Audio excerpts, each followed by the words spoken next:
Comment avez-vous connu ce salon? Alors par mes amis, Jean-Louis Clade et Roger Feint, qui sont des habitués, oui. Qui m'ont dit il faut absolument que tu viennes, c'est très sympa. Alors est-ce que vous pouvez nous parler un petit peu de votre parcours d'écrivain? Oui, alors moi je suis spécialiste de l'histoire des femmes, je suis docteur en histoire des mentalités, je travaille surtout sur les femmes qui ont posé des problèmes à la société, c'est-à-dire les prostituées, les infanticides et surtout les accusés de sorcellerie, sujets sur lesquels j'ai beaucoup travaillé. Vous présentez un certain nombre d'ouvrages, oui, comme La chasse aux sorcières, oui, Erreurs judiciaires et complots misogynes, oui, Destin de femme en Franche-Comté, Besançon au féminin, Femme tu te soumettras, etc. Oui. Alors le point commun de tous ces ouvrages, c'est bien sûr la femme dans la société, oui, comme vous l'avez dit, et la lutte pour ses droits. Oui, tout à fait, pour l'égalité, pour les droits et contre les violences. Pourquoi vous êtes-vous intéressée au féminisme? Alors, je me suis intéressée au féminisme parce que je suis une femme, mais il y a des hommes qui s'intéressent au féminisme, parce que j'avais un papa qui était très féministe, donc c'est pour ça que... Et puis dans les archives, on trouve beaucoup de choses sur l'histoire des femmes, et pendant très longtemps, l'histoire des femmes a été occultée, donc je suis arrivée, et voilà. Donc c'est une bonne raison. C'est une très bonne raison.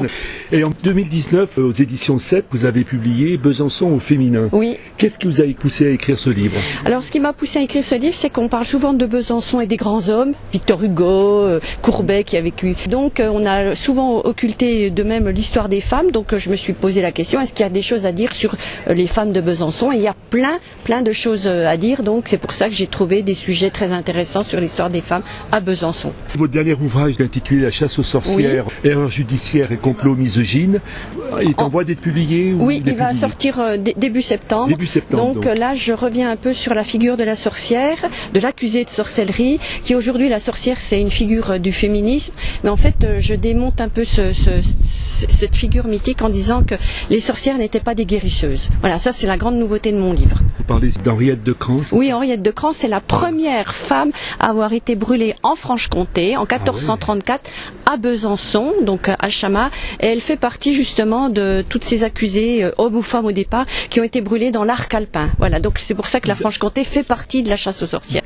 Et pour écrire cet ouvrage, est-ce que ça vous a demandé un gros travail de documentation?